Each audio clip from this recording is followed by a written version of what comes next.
Pernah nggak sih, kamu tiba-tiba ngerasa seperti mentok, semua serba salah, capek terus-terusan, atau seperti hidup cuma jadi rutinitas yang ngebosenin, tapi kita terus maju, paksa diri buat produktif, sampai akhirnya jatuh sakit atau emosi meledak nggak jelas.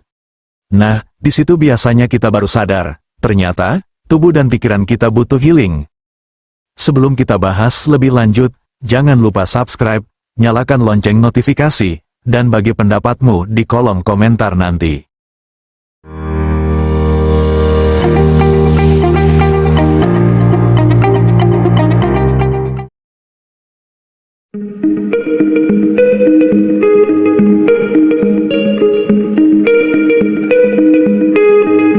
Healing itu bukan cuma liburan mahal ke Bali atau posting foto estetik di Instagram. Healing adalah proses menyembuhkan luka batin, mengisi ulang energi, atau sekadar berdamai dengan diri sendiri. Ini seperti riset buat pikiran yang udah terlalu lama dipaksa kerja terus. Misalnya, bayangkan kamu punya smartphone.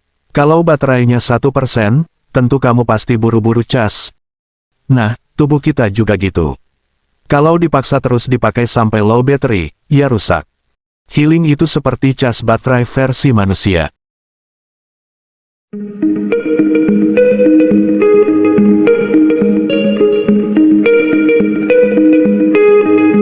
Masalahnya, kita sering nggak peduli sama sinyal tubuh sendiri.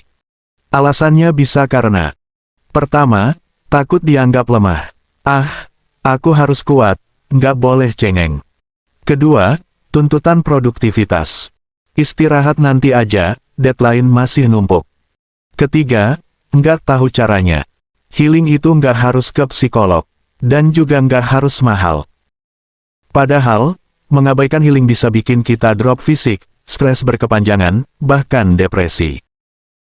Ini ibarat orang ngumpulin sampah di belakang rumah terus dikubur. Awalnya seperti nggak masalah, tapi lama-lama, baunya nyebar dan merusak tanah. Emosi yang dipendam juga gitu. Kalau nggak pernah dibuang lewat healing, bisa meracuni pikiran dan hubungan kita. Nggak perlu buru-buru, pelan-pelan bersihin sampahnya, sedikit demi sedikit.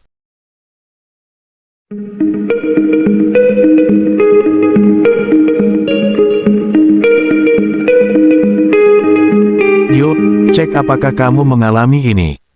Pertama, emosi nggak stabil, gampang marah atau nangis tanpa alasan jelas. Kedua, tubuh sering sakit, sakit kepala, mak kambuh, atau gampang flu. Ketiga, seperti kehilangan tujuan, kerjaan atau hubungan terasa ngebosenin. Keempat, overthinking mulu, mikirin kesalahan masa lalu atau khawatir berlebihan. Kalau iya, itu tanda merah bahwa kamu perlu jeda. Bayangkan tubuh kita seperti mesin motor. Jika mesin motor tiba-tiba ngebul atau rem bunyi kretek-kretek, itu tandanya butuh servis. Nah, tubuh kita juga gitu. Kalau dipaksa kerja terus tanpa diistirahatin, lama-lama mesin jiwa kita bakal overheating. Healing itu seperti servis berkala buat otak dan hati, ngecek kerusakan, ganti oli energi, dan pastiin kita bisa jalan lagi dengan lancar.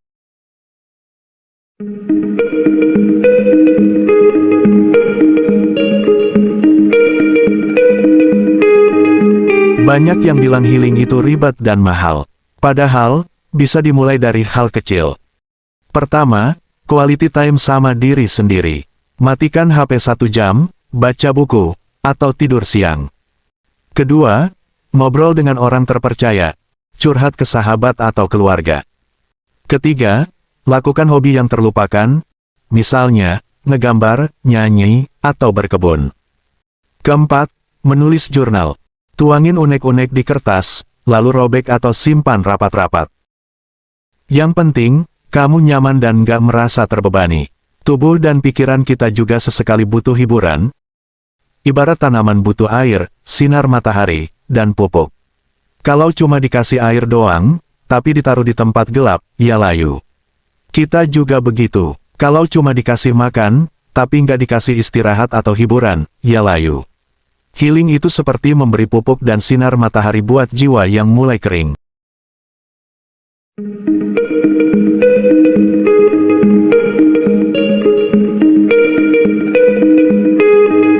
Kita selalu bilang sibuk sebagai alasan. Padahal, healing nggak butuh waktu lama. Coba mulai dari 5-10 menit sehari. Tarik napas dalam-dalam sambil tutup mata. Atau duduk di teras rumah, nikmati udara pagi. Juga bisa dengerin lagu favorit sambil ngemil. Seperti kata pepatah, Anda tidak bisa menuangkan dari cangkir yang kosong. Kalau kamu nggak pernah isi ulang diri sendiri, mau kasih apa ke orang lain? Ibarat power bank, kita sering cas power bank sampai 100% biar bisa ngecas HP berkali-kali. Tapi kalau power bank diri kita sendiri low battery, mau ngecas apa? Healing itu ibarat ngecas power bank jiwa. Sedikit-sedikit isi dayanya, biar kamu bisa tetap menyala buat orang lain, tanpa kehabisan energi.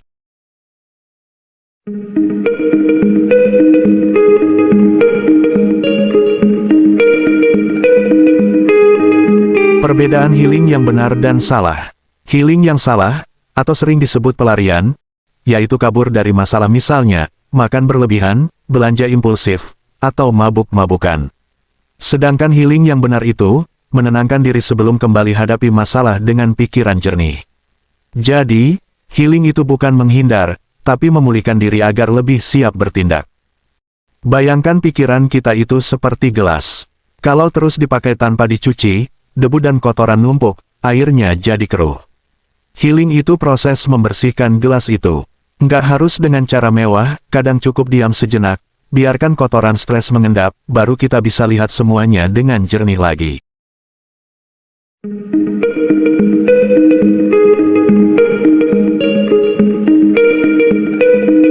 Healing itu bukan kemewahan, tapi kebutuhan. Seperti motor yang harus diservis, kita juga perlu perawatan rutin. Nggak perlu merasa egois, justru dengan healing, kamu bisa jadi versi terbaik buat diri sendiri, dan orang sekitar.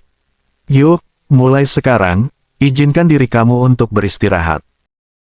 Sebelum kita akhiri, silahkan like dan share video ini ke teman yang mungkin sedang kelelahan. Jangan pula lupa subscribe untuk konten bermakna lainnya dan sampai jumpa di video berikutnya.